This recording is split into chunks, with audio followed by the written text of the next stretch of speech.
Itong si Mike Abe, nagre-react ito ngayon sa statement ni Vice President Inday Sara, Mike Abe.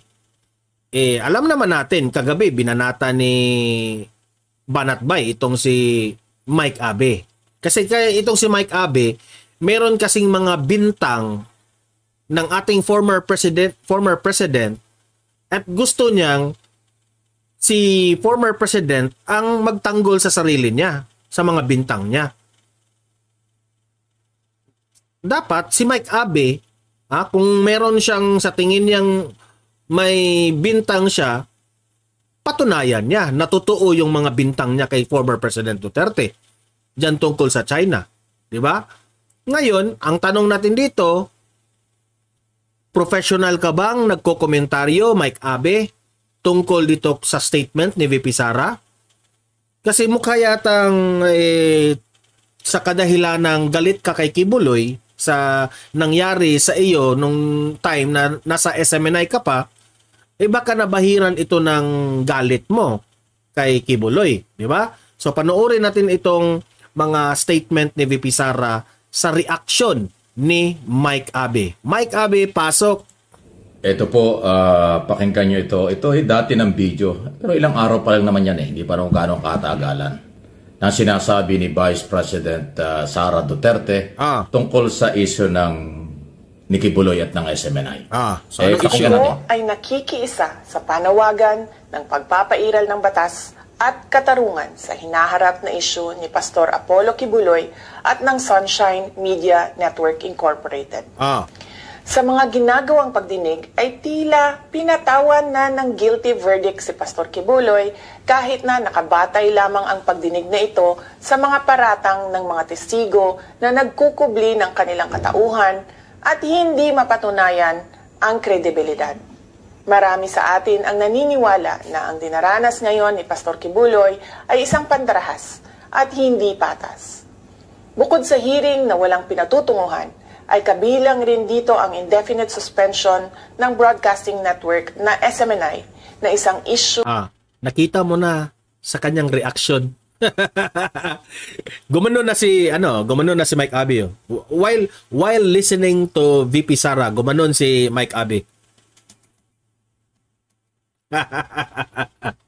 So, makikita mo talaga na hindi siya sang-ayon sa mga sinasabi ni VP Sara. Papatunayan ko sa inyo mamaya bakit sablay itong argumento ng aking kaibigan na si Mike Abe. Nanonood rin ito sa vlog ko dati, no? Inacknowledge niya ako sa mga vlog niya. Nung time na sumuporta pa ako kay PBBM, okay? Ng media freedom. Hindi biro ang mga pangyayari at paratang na ganito. Nararapat lamang na mabigyan ng patas na laban at sa tamang korte. Ika nga sa Mateo chapter 5 verses 11 to 12. Pinagpala ang mga tumatawa na, gumagano na lait at inuusig ng mga tao at pinaparatangan ng lahat ng uri ng kasamaan na pawang kasinungalingan ng dahil sa akin. Magsaya kayo at maggalak sapagkat malaki ang inyong gantimpala sa langit.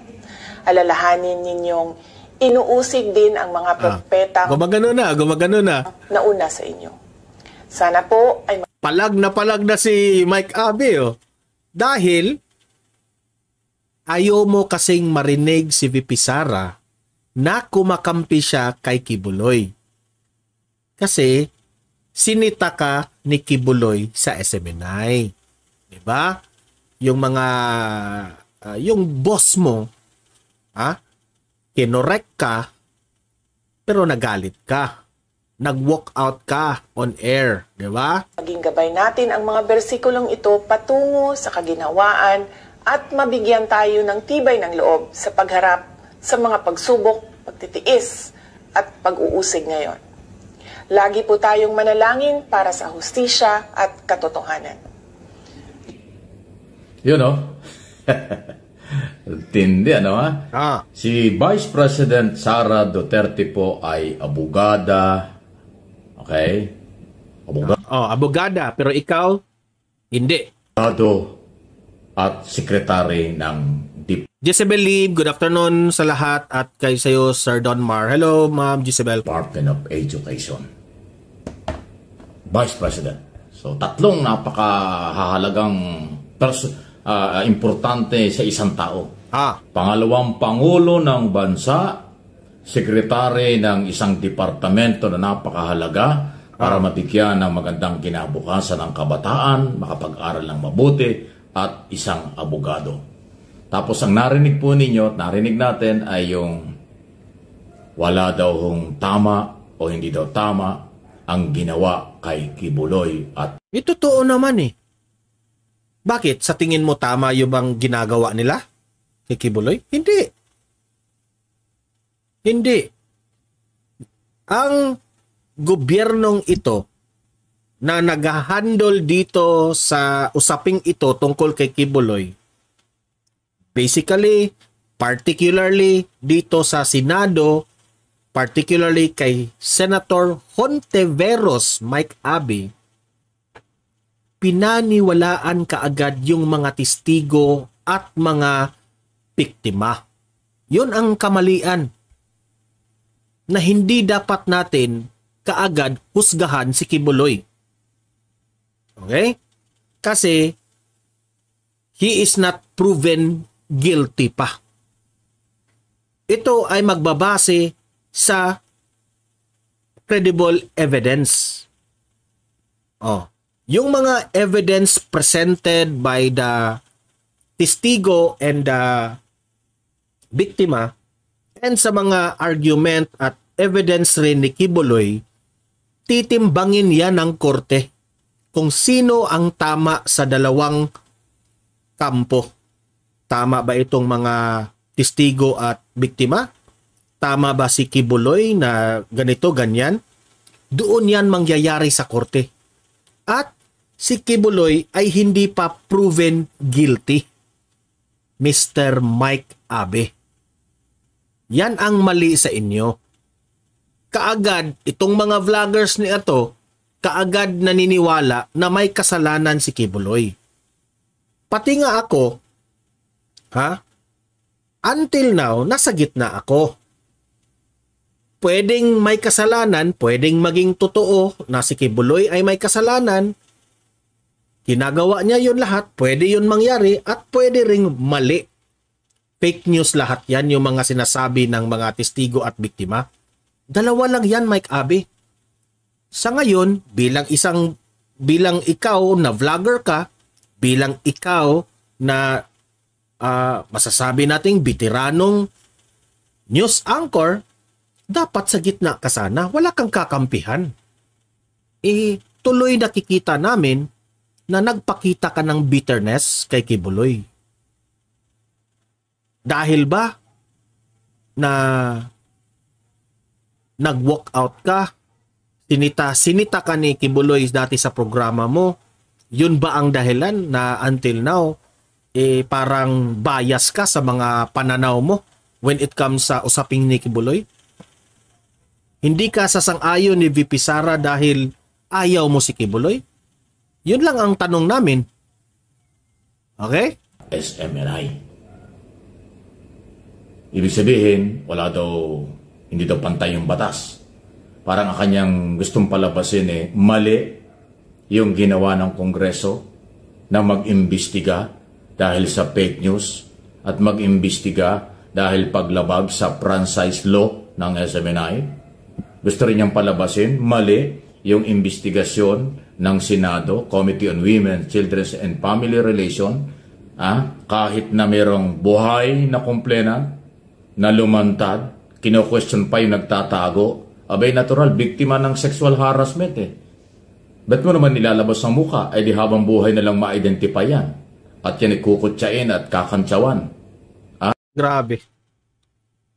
Yung the way siya mag-vlog ba? No? The way siya mag-vlog, pinaniwalaan na niya kaagad. Akala ko ba veteranong news anchor ka? Ang dami mo ng topic, ang dami ng sitwasyon na nangyari sa sarili mo, Mike Abe, Nakagaya nitong nangyari ngayon kay Kibuloy.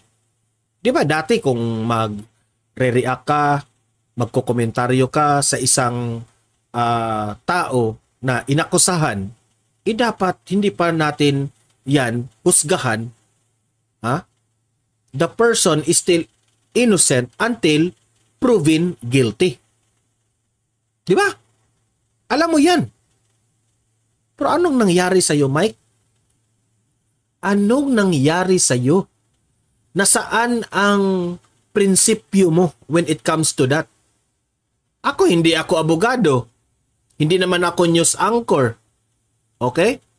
Pero alam ko, yung mga basic lamang po, na hindi po dapat nating husgahan. Lahat. Kahit nga si Congressman Teves hindi natin pwedeng husgahan. Kahit ang dami ng tinitira ng gobyerno sa kanya kung anong kaso, he is still innocent until proven guilty. Okay? Kasi, ang Panginoon nga, Mike Abby, ang ating Panginoong Hesus, hindi nga nanghuhusga sa atin. Kahit sino ka pa, mamamatay tao ka kung anong sabi sa inyo ng mga tao sa inyo, magnanakaw ka kung ano man, ang ating Hesus Kristo hindi nanghuhusga. Kasi kung kahit madumi ang iyong puso, meron pa ring portion ng iyong puso na malinis. Wala tayong right manghusga. Mike Abby. Okay? Saka mo na husgahan ang tao kung napatunayan ng korte na yung mga argumento ni Kibuloy ay lahat yun sinungaling at napatunayan ng korte na yung mga evidence presented are credible. Saka tayo manghusga. Okay? Ibubuli yan pag nakilala siya na siya pala yung di umano'y biktima. Ganun po ang kasamaang dating ng epekto sa mga biktima. Kaya nagtatakip. Hindi naman nagtatakip ng mukha yung mga yan dahil nagsisinungaling. Sa akin pong personal. Hindi. Alam mo, Mike Abby, nagtatakip sila kasi meron silang confidence. Confident silang magdadakdak sa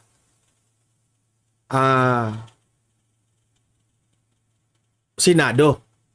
Because it will be unfair on the part of Kibuloy kung siya ay pupunta sa Senado, ang kaharap niya nakatakip.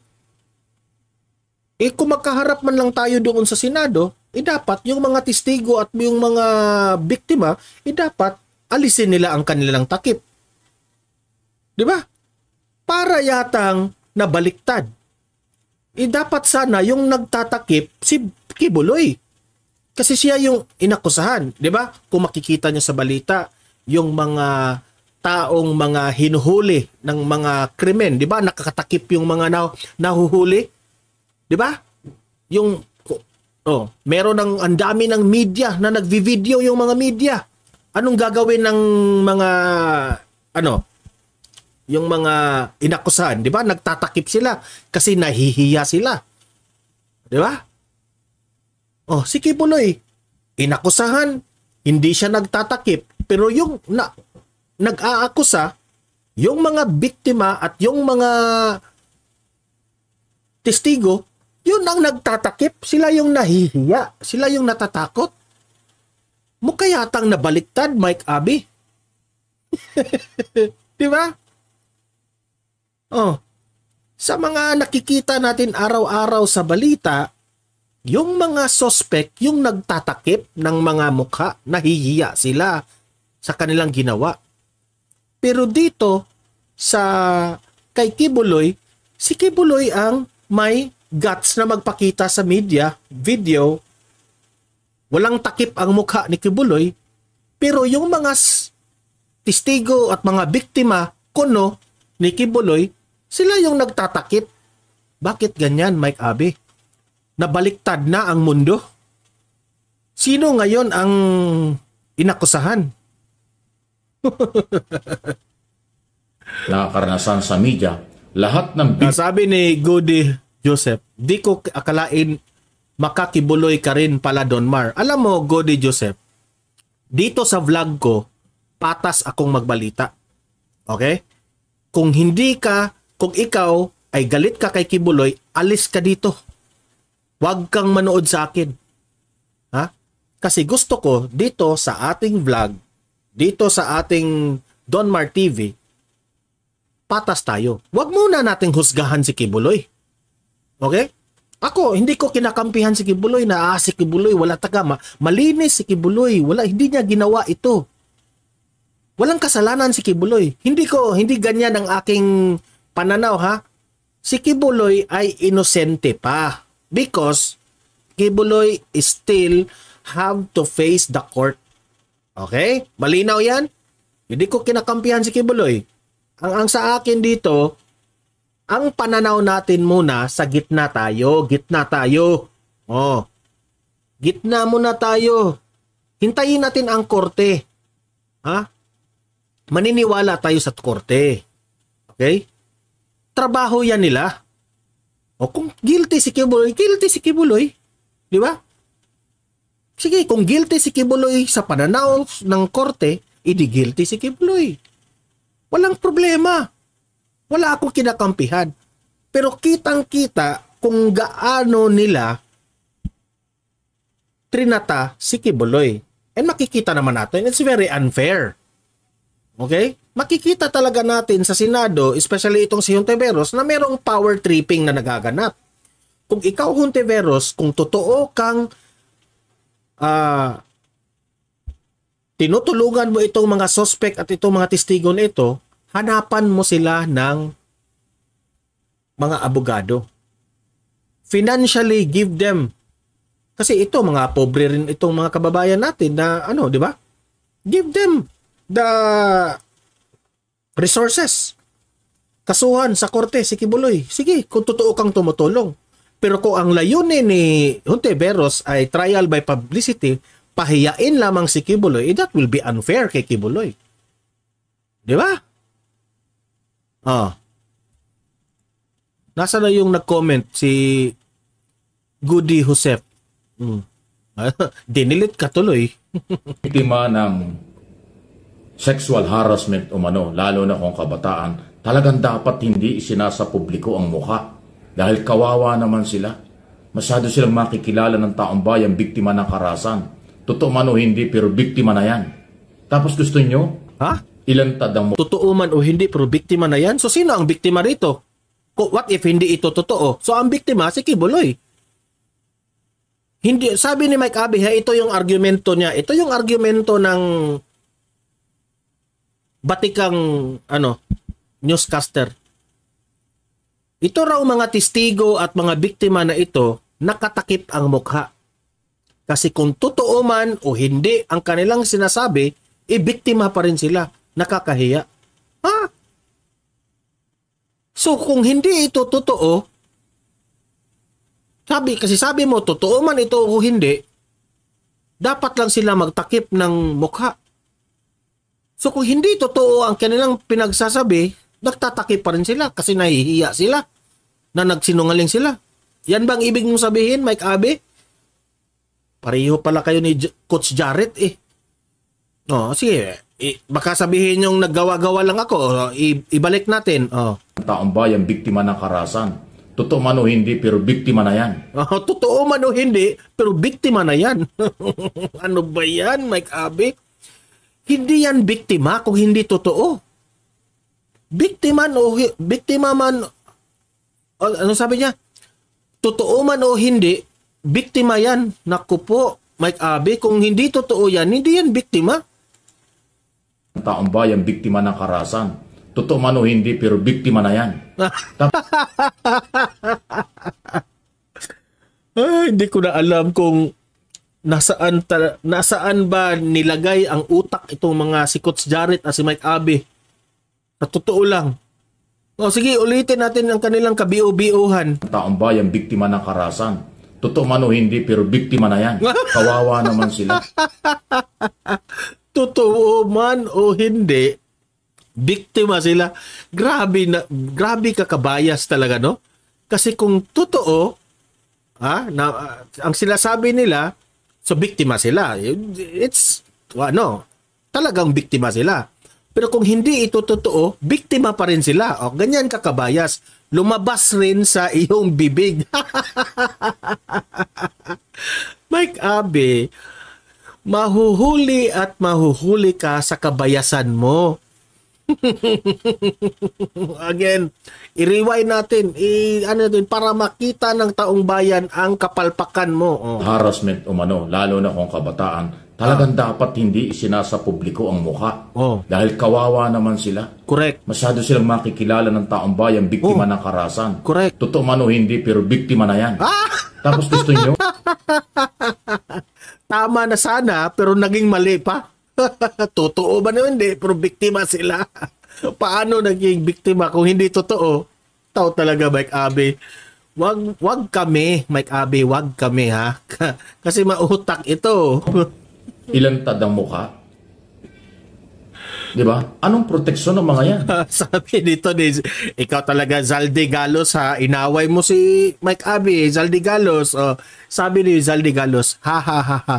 Dahan-dahan lang, Donmar, baka mag-walk out yan at magdadabog. Mike Abe, wag kang mag-walk out. Kaibigan tayo. Mike Abe, kaibigan tayo. Kaibigan ko ito eh. Pero kahit kaibigan kita, Mike Abe, sisitahin kita kasi mali kasi yung prinsipyo mo. Mike Abe, ha? Hindi ako galit sa iyo. Galit lang ako sa mga pinagsasabi mo. Okay? Personally, hindi ko galit sa iyo. Hindi lang ho dun sa kaso kung hindi yung kanilang sarili. Paano mapoproteksyonan kung lantad ang muka na sila'y pwedeng ibuli ng mga tao? Uy, biktima ng rape yan. Biktima ng karahasan. Di ba sakit niya? Hindi pa dapat magpasalamat? Mas masakit rin, ha? Totoong sinabi mo, masakit yan. Pero mas masakit rin sa kung mga sinasabi nito hindi totoo yung mga sinasabi ng mga nagpanggap na biktima, nagpanggap ng testigo, masakit rin yun kay Kibuloy, di ba? Ako, hindi ibig sabihin na ayoko yung mga biktima at testigo. Okay, patas tayo dito. Gusto ko rin ma-serve yung justice ng mga biktima at yung mga testigo, okay? As much as possible, taong bayan yan. Bigyan natin ng fair trial sila lahat, di ba? Kung totoo man na ginawa ito ni Kibuloy, talagang gusto nating ma-serve yun na justice. Pero what if rin na kung nagsisinungaling itong mga testigo at mga biktima na ito, unfair rin kay Kibuloy, di ba? So, yung dalawa, both parties unfair. So, kaya nga, ang korte lang ang makapagsabi kung sino ang nagsasabi ng totoo, Mike Abe. Okay? Hindi ikaw.